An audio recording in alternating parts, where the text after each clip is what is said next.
We're back with a bonus conversation you only see here on CBS News New York. Next topic, the City Council passed the How Many Stops bill, which in its basest definition would force police officers to report every single stop and make a report of every single stop, even if somebody asks for directions. I get it that you don't like the bill. No. But should the mayor veto it? Yes, the mayor should veto it, and we've been trying to educate New Yorkers and city council members. We've been putting how long it actually would take on our social media and the PBA, how long it would take to do these online reports. Well, wait a second. Now, Jumaane Williams, who was the sponsor of the bill, says it would take 3 or 4 seconds just for the police officer to put out a smartphone, right? I just talked to somebody and gave them directions to the Statue of Liberty, wherever, and he says it's a few seconds. Is that true? Not true. So, how long does it take? So I'll tell you, it would take 30 seconds just to log on to the phone for our police officers to log on, to get on to the report. It would take 30 seconds. Level 1 and level 2 encounters would take at least 3 minutes if our police officers were able to do it on the scene. Now, police officers are going from job to job, so sometimes they're not able to do that report on the scene. So if they have to do it later on and they have to review their body camera, that could take up to 12 minutes. And we know every second counts on those high priority jobs where shots fired, assaults with a weapon. So we know the people in the communities want more police officers on the street. They want faster response times. They don't want police officers with their heads buried in phones doing more reports. We don't have enough police officers as it is on the street, and they're going to make it harder. They need to listen to their constituents who we know want police officers on the streets. They want faster response times. So the people who sponsored this bill say that it's an attempt to find out whether too many Black and Hispanic or other minority New Yorkers are being stopped by police, and they think it's a way to keep track of that. What's your response to that? Our police officers are doing reports every day. The information we believe is there for them to get that information. We feel that all they're doing here is trying to slow down the process of police officers doing their jobs. More paperwork doesn't necessarily mean better service. We're in a world we know how to streamline everything, not make it harder for police officers to be buried on their phones doing more online paperwork. That's not the answer.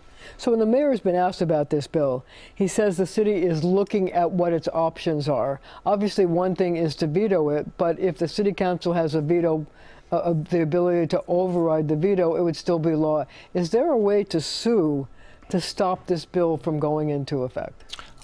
We're going to look into all of our legal options. For what we understand, there would be like a revote of that vote. So would all the members still go on that veto vote? We're not sure. Because there's been new members added to the council. There's been new members added to the council and some other changes. So that is a possibility. But as far as legal options, we're looking at that. Could we also talk about the increase in assaults on police officers? I was astonished at the last ComStat meeting where they showed a huge increase in the number of cops who are being beaten up, attacked, assaulted. Some of the times it's life-threatening. What's going on? So word on the street is that if you assault a New York City police officer, nothing's going to happen to you. You're going to get arrested, and you're going to be back on the streets of the city of New York. So I met with all 5 DAs across this city, and I told them that we're going to follow these cases.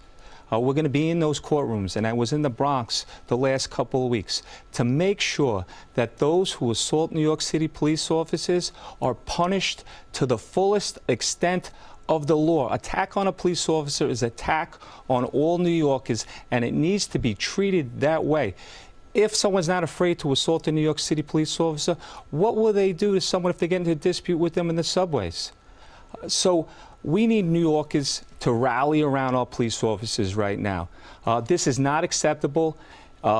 police officers are out there doing their jobs every day.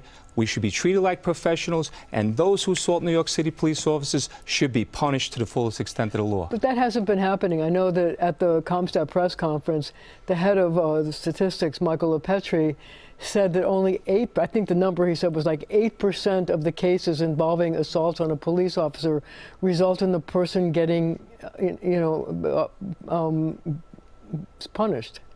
So how is that acceptable? It's not acceptable. But is it the judge's fault? Is it the prosecutor's fault?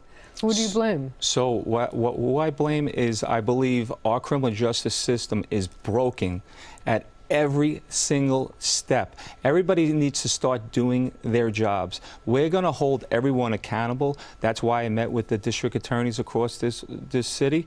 And the judges need to start doing their jobs also.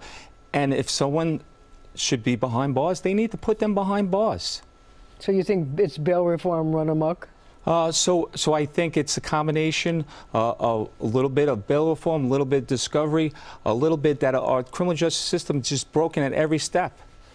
The last topic I want to talk to you about is the ability of police officers to respond to the increasing number of demonstrations that we have seen across the city. Some of it be, pro-Palestinian demonstrations, some pro-Israel demonstrations, but in general, there has been an increase in demonstrations, specifically all kinds of issues.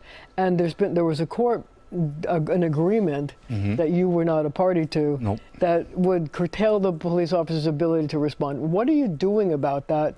And if this agreement were to go into effect, what effect would it have on the ability to police some of these demonstrations, like where they just stopped traffic from going across numerous bridges in the city? So we're challenging this agreement that was made. We believe that this is a recipe for disaster on the streets of the city of New York. We believe it will put our police officers' safety in jeopardy.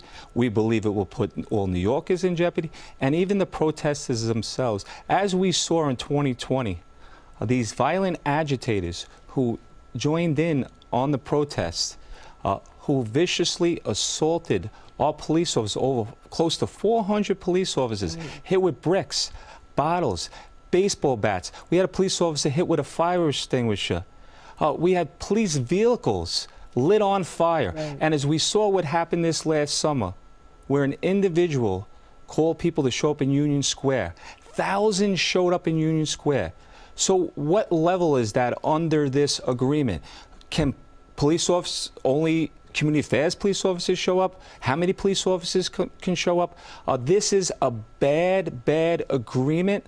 We're hoping that the judge in this case realizes that, looks at the law, and that this agreement goes away, because it is no good for the people out in the streets of the city of New York. So you see an increase in assaults on police officers if this agreement is allowed to go ahead? Right now, the protesters, they feel like they have a green light right now. Yes, I feel like it opens the door again for more assaults on police officers. So we're hoping the judge in this case applies the law, looks at common sense, and say, this is not a good agreement at all.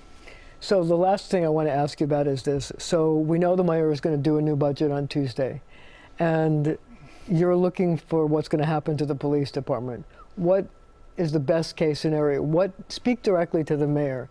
Tell him what you want to see in the budget for the NYPD.